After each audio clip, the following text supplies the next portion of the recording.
नमस्कार, news blast में आप सभी का स्वागत है। आपके साथ मैं हूं मेघा कौशिक और चलिए खबरों की शुरुआत करते हैं। आम बजट पर मुख्यमंत्री गहलोत की प्रतिक्रिया। कहा, बजट में केवल मीडिया में हेडलाइन बनाने वाले जुमलों का प्रयोग किया गया, लेकिन गरीबों के लिए कोरोना में संजीवनी साबित हुई मनरेगा जैसी योजनाओं में केंद्र द्वारा कटौती की गई। वर्ष 2023-24 का बजट प्रावधान 33% कम करना साबित करता है।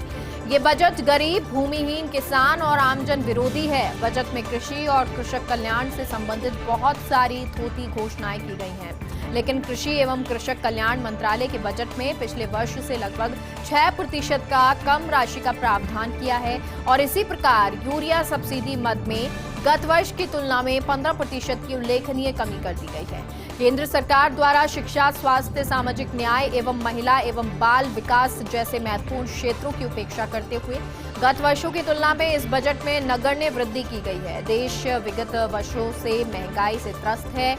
आम आदमी के प्रतिदिन काम में आने वाले आटा, दालों, तेल, साबुन आदि की कीमतों में काफी वृद्धि हुई, जिससे आम आदमी का जीवन यापन दुर्भर हुआ है। महंगाई को कम करने के संबंध में कोई पॉलिसी स्टेटमेंट नहीं आने से आम आदमी का जीवन और भी मुश्किल होगा। केंद्रीय बजट की यदि राजस्थान प्रदेश के संदर्भ में बात की जाए तो ये बजट प्रदेश के लिए घोर निराशाजनक रहा है। राजस्थान राज्य के विकास से संबंधित महत्वपूर्ण परियोजना ईआरसीपी को राष्ट्रीय दर्जा देने की हमारी वाजिब मांग है। मांग को केंद्र सरकार द्वारा स्वीकार नहीं किए जाने से प्रदेशवासियों को निराशा हुई है, जबकि चुनावों को ध्यान में रखते हुए कर्नाटक राज्य को प्राथमिकता ऊपरी भद्रा परियोजना के लिए अतिरिक्त सहायता के रूप में 5300 करोड़ उपलब्ध कराया जाना केंद्र का राजस्थान के प्रति मोदी सरकार के सौतेले व्यवहार को दिखाता है। राजस्थान की जनता इस सौतेले व्यवहार का समय आने पर माकूल जवाब देगी। मुख्यमंत्री अशोक गहलोत का कहना ये कि ये जो बजट है इसमें महंगाई को लेकर किसी तरह की कोई चर्चा नहीं की गई है, इसके बारे में नहीं कहा गया। तो वहीं ईआरसीपी के बारे में भी कोई उल्लेख नहीं किया गया है। ये प्रतिक्रिया मुख्यमंत्री अशोक गहलोत की। बजट में केवल मीडिया में हेडलाइन बनाने वाले जुमलों का प्रयोग किया है, लेकिन गरीबों के लिए कोरोना में संजीवनी साबित हुई मनरेगा जैसी योजनाओं में केंद्र द्वारा कटौती की गई है। वर्ष 2023-24 का बजट प्रावधान 33% कम करना साबित करता है कि ये बजट गरीब, भूमिहीन, किसान और आमजन विरोधी है। बजट में कृषि एवं कृषक कल्याण से संबंधित बहुत सारी थोथी घोषणाएं की गई हैं, लेकिन कृषि एवं कृषक कल्याण मंत्रालय के बजट में पिछले वर्ष के लगभग 6% का कम राशि का प्रावधान किया है और इसी प्रकार यूरिया सब्सिडी मद में गत वर्ष की तुलना में 15% की उल्लेखनीय कमी कर दी गई है। केंद्र सरकार द्वारा शिक्षा, स्वास्थ्य और सामाजिक न्याय एवं महिला एवं बाल विकास जैसे महत्वपूर्ण क्षेत्रों की उपेक्षा करते हुए गत वर्षों की तुलना में इस बजट में नगण्य वृद्धि की गई है। देश विगत वर्षों से महंगाई से त्रस्त है। आम आदमी के प्रतिदिन काम में आने वाले आटा, दाल, तेल, साबुन आदि की कीमतों में काफी वृद्धि हुई है।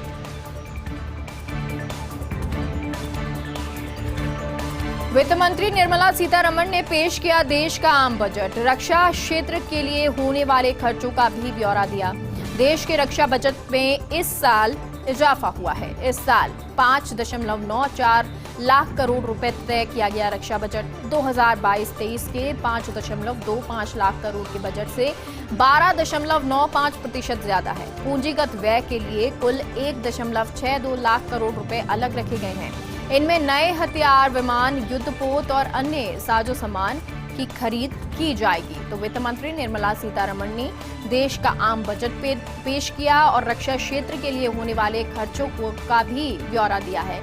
देश के रक्षा बजट में इस साल इजाफा हुआ है। इस साल 5.94 लाख करोड़ रुपए रक्षा बजट तय किया गया है। 2022-23 के 5.25 लाख करोड़ के बजट से 12.95% ज्यादा। पूंजीगत व्यय के लिए कुल 1.62 लाख करोड़ रुपए अलग रखे गए हैं और इनमें नए हथियार, विमान, युद्धपोत और अन्य साजो सामान की खरीद शामिल है। आम बजट में किसानों को क्या मिला? कृषि स्टार्टअप और मोटे अनाज को बढ़ावा देने पर फोकस। मत्स्य संपदा में 6000 करोड़ के निवेश का प्रावधान। किसानों को 20 लाख करोड़ तक ऋण बांटने का लक्ष्य रखा गया है। मोटे अनाज को बढ़ावा देने के लिए श्री अन्न योजना की शुरुआत की गई है। किसान डिजिटल पब्लिक इंफ्रास्ट्रक्चर प्लेटफॉर्म तैयार किया जाएगा। यहां किसानों के लिए जरूरत से जुड़ी सारी जानकारी उपलब्ध होगी। बागवानी की उपज के लिए 2200 करोड़ की राशि आवंटित की गई है। तो मत्स्य संपदा के लिए उप योजना में 6000 करोड़ के निवेश का फैसला।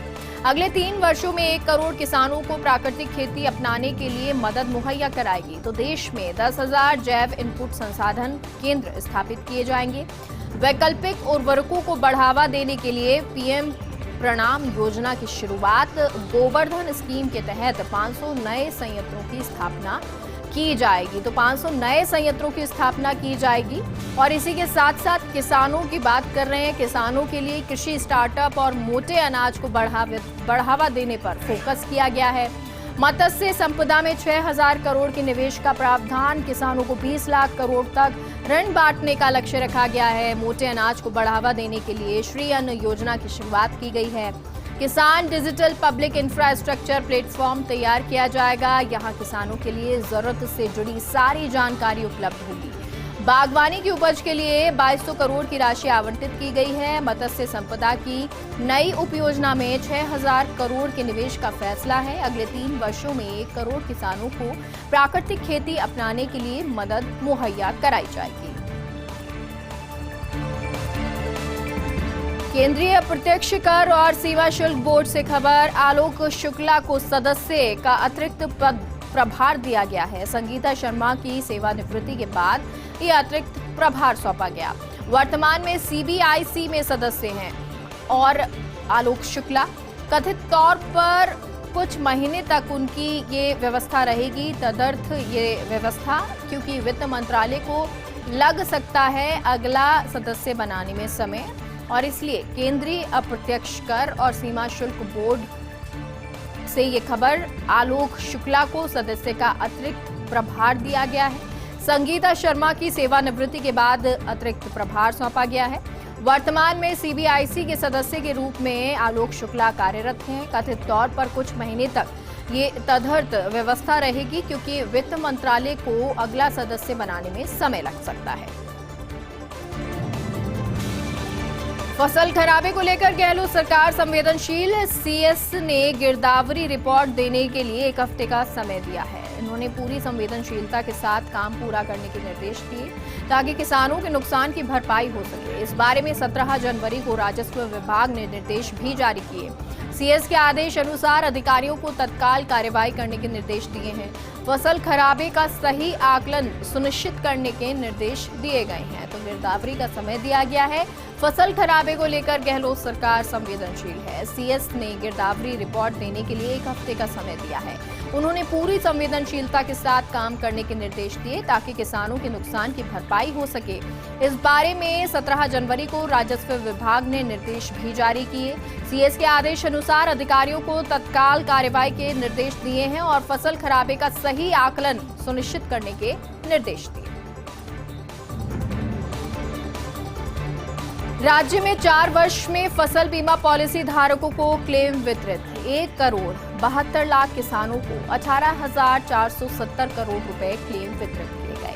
कृषि मंत्री लालचंद कटारिया ने समीक्षा बैठक ली। प्रधानमंत्री फसल बीमा योजना के तहत लंबित प्रकरणों को लेकर बैठक की गई। अनावृष्टि और अतिवृष्टि के कारण फसलों से हुए नुकसान की भरपाई होगी। हनुमानगढ़ जिले में 14.14 लाख फसल बीमा पॉलिसी धारक पात्र किसान, इन्हें 2,964 करोड़ 17 लाख रुपए का बीमा क्लेम वितरित किया गया है, जो कि राज्य का लगभग 16% क्लेम है। मंत्री ने खरीफ 2021 एवं रबी 2020-21 के लंबित प्रकरणों पर निर्देश दिए हैं। शीघ्र निदान के लिए फसल बीमा कंपनी अधिकारियों को ये निर्देशित किया और बैठक में विधायक बलवान पूनिया, प्रमुख सचिव दिनेश कुमार, कृषि आयुक्त कानाराम और बीमा कंपनियों के अधिकारी मौजूद रहे। और बीमा क्लेम जिसको लेकर किसान परेशान होते हैं और कंपनियां वक्त लगा देती हैं, उसको लेकर 1 करोड़ 72 लाख किसानों को 18,470 करोड़ रुपए का क्लेम वितरित। कृषि मंत्री लालचंद कटारिया ने इसको लेकर समीक्षा बैठक की। प्रधानमंत्री फसल बीमा योजना के तहत लंबित प्रकरणों को लेकर ये बैठक हुई। अनावृष्टि और अतिवृष्टि के कारण फसलों से हुए नुकसान की भरपाई होगी। हनुमानगढ़ जिले में 14.14 लाख फसल बीमा पॉलिसी धारक पात्र किसान हैं और इन्हें 2,964 करोड़ 17 लाख रुपए का बीमा क्लेम वितरित किया गया, जो कि राज्य का लगभग 16% क्लेम। मंत्री ने खरीफ 2021 एवं रबी 2020-21 के लंबित प्रकरणों पर ये निर्देश दिए। शीघ्र निदान के लिए फसल बीमा कंपनी अधिकारियों को निर्देशित किया। बैठक में विधायक बलवान पूनिया, प्रमुख सचिव दिनेश कुमार, कृषि आयुक्त कानाराम और बीमा कंपनियों के अधिकारी मौजूद रहे। राजस्थान विधानसभा में विशेषाधिकार हनन का मसला, प्रदेश की सबसे बड़ी पंचायत में गूंज। क्या तैयारी थी राजेंद्र राठौड़ के खिलाफ कार्यवाही की? सूत्रों के मुताबिक कांग्रेस के फ्लोर मैनेजमेंट के बीच ऐसी चर्चा थी। उपनेता राठौड़ के खिलाफ प्रस्ताव ला सकते थे संसदीय कार्य मंत्री। स्पीकर के पक्ष में सत्ता पक्ष की थी प्रस्ताव लाने की तैयारी। अंतिम समय में प्रस्ताव लाने का विचार शायद टाल दिया गया। हालांकि ये विचार अभी भी खत्म नहीं हुआ है। बात बढ़ी तो प्रस्ताव सामने आ सकता है। इतिहास का हवाला दे सकता है सत्ता पक्ष। उधर राजेंद्र राठौड़ का अगला स्टेप क्या होगा, इस पर अब सबकी निगाहें हैं, क्योंकि विपक्ष भी चुप बैठने वाला नहीं है। विधायकों के त्यागपत्र की सियासत अभी थमी नहीं है, ये अभी भी जारी है। और राजस्थान विधानसभा में विशेषाधिकार हनन का ये मसला जो कल उठा था और जिस पर स्पीकर नाराज भी हुए थे, प्रदेश की सबसे बड़ी पंचायत में गूंज नजर आई थी। तो क्या तैयारी थी राजेंद्र राठौड़ के खिलाफ कार्रवाई की? सूत्र कहते हैं कि कांग्रेस के फ्लोर मैनेजमेंट के बीच ऐसी चर्चा थी।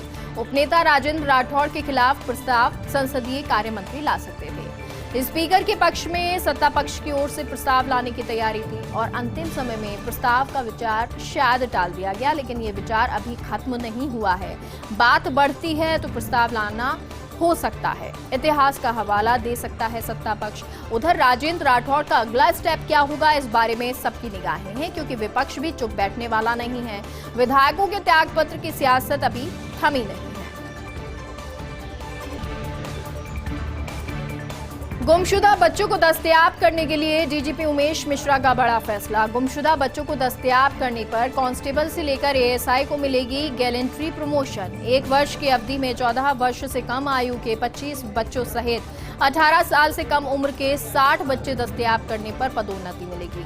कांस्टेबल, हेड कांस्टेबल और एएसआई स्तर के पुलिसकर्मी विशेष पदोन्नति के पात्र होंगे और इन्हें निर्धारित कोटे की रिक्तियों को उपलब्धता के आधार पर विशेष पदोन्नति दी जाएगी। गुमशुदा बच्चों की दस्तयाबी पर उन्हीं पुलिसकर्मियों को विशेष पदोन्नति दी जाएगी जिन्हें पिछले 3 वर्षों के दौरान कोई बड़ी सजा और पिछले 1 वर्ष के दौरान लघु सजा का दंड मिलने पर पदोन्नति होगी। तो ये अगर गुमशुदा बच्चों को ढूंढा जाता है तो उसके लिए गैलेंट्री अवार्ड दिया जाएगा। दस्तयाब करने पर, गुमशुदा बच्चों को दस्तयाब करने पर डीजीपी उमेश मिश्रा का ये बड़ा फैसला है। उनको दस्तयाब अगर करते हैं गुमशुदा बच्चों को, तो कांस्टेबल से लेकर एएसआई को गैलेंट्री प्रमोशन मिलेगा। ये वर्ष की अवधि में 14 वर्ष से कम आयु के 25 बच्चों सहित 18 साल की कम आयु के 60 बच्चे दस्तयाब करने पर पदोन्नति मिलेगी। कांस्टेबल, हेड कांस्टेबल और एएसआई स्तर के पुलिसकर्मी विशेष पदोन्नति के पात्र होंगे। इन्हें निर्धारित कोटे की रिक्तियों की उपलब्धता के आधार पर विशेष पदोन्नति दी जाएगी। गुमशुदा बच्चों की दस्तयाबी पर उन्हीं पुलिसकर्मियों को विशेष पदोन्नति दी जाएगी जिन्हें पिछले 3 वर्षों के दौरान कोई बड़ी सजा और पिछले 1 वर्ष के दौरान लघु सजा का दंड मिलने पर नहीं मिला हो, तभी ये पदोन्नति होगी। चलिए एक बार फिर से ब्लास्ट खबरों का रुख करते हैं। दिल्ली विश्वविद्यालय के मुगल उद्यान का नाम भी बदला। इस मुगल उद्यान का नाम होगा गौतम बुद्ध शताब्दी उद्यान। 12 जनवरी को उद्यान समिति ने नाम बदलने की सिफारिश की थी। 27 जनवरी को विश्वविद्यालय प्रशासन ने दी थी नाम बदलने की मंजूरी और इसके बाद बदला गया था राष्ट्रपति भवन के मुगल उद्यान का नाम। राष्ट्रपति भवन के मुगल उद्यान का नाम अब अमृत उद्यान है।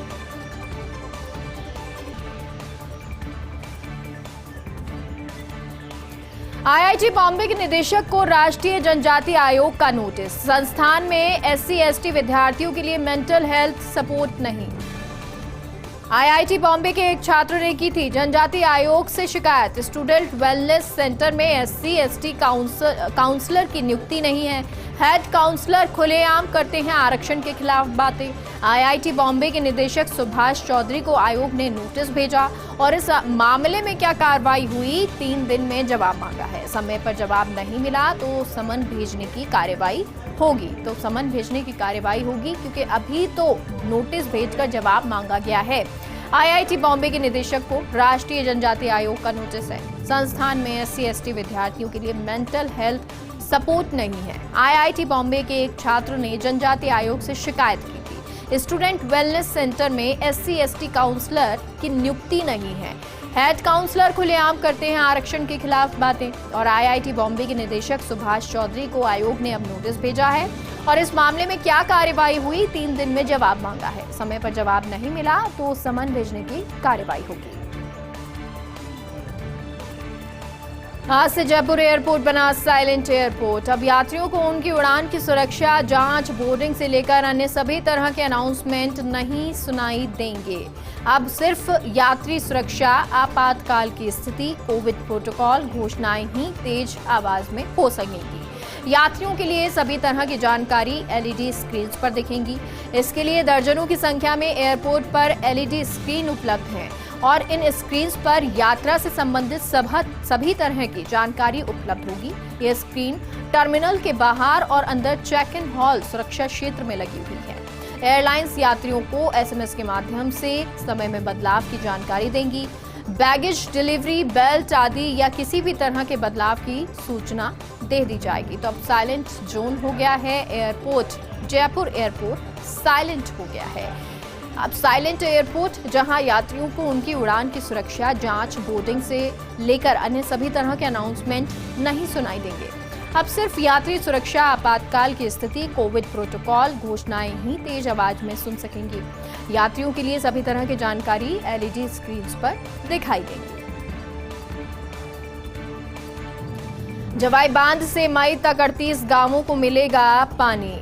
1946 में पाली में जोधपुर महाराजा ने बनवाया था जवाई बांध। पश्चिमी राजस्थान का सबसे बड़ा बांध है जवाई बांध। जवाई बांध की कैपेसिटी 7,887.5 मिलियन क्यूबिक फीट है। राजस्थान के पीएचडी मंत्री महेश जोशी ने खुलासा किया। जवाई पाइपलाइन क्लस्टर में 120 गांव 83 में सप्लाई शुरू हुआ है। तो 83 गांव जहां पर सप्लाई शुरू हो चुका है। जवाई बांध से मई तक 38 गांवों को पानी मिलने लगेगा। 1946 में पाली में जोधपुर महाराजा ने यह जवाई बांध बनवाया था। पश्चिमी राजस्थान का सबसे बड़ा बांध है जवाई बांध। जवाई बांध की कैपेसिटी 7,887.5 मिलियन क्यूबिक फीट है। राजस्थान के पीएचडी मंत्री महेश जोशी ने खुलासा किया। जवाई पाइपलाइन क्लस्टर में 120 गांव 83 में सप्लाई शुरू हो चुकी है। नागौर की कुचामन सिटी से खबर है। 2.5 लाख की रिश्वत मामले में कुचामन एसएचओ सस्पेंड। तो एसएचओ मनोज माचरा और हेड कांस्टेबल सोहनलाल को सस्पेंड किया गया। एक चर्चित मामले में 2.5 लाख रुपए लेने का आरोप है। रुपए लेने के बाद हिरासत में 4 आरोपियों को छोड़ा गया। चारों ही कुचामन में माने जाते हैं प्रतिष्ठित व्यक्ति। नरेश अग्रवाल ने हेड कांस्टेबल सोहनलाल को 3 लाख रुपए दिए थे। नागौर एसपी राममूर्ति जोशी की गोपनीय जांच में ये पुष्टि हुई, जिसके बाद एसपी ने दोनों को सस्पेंड किया।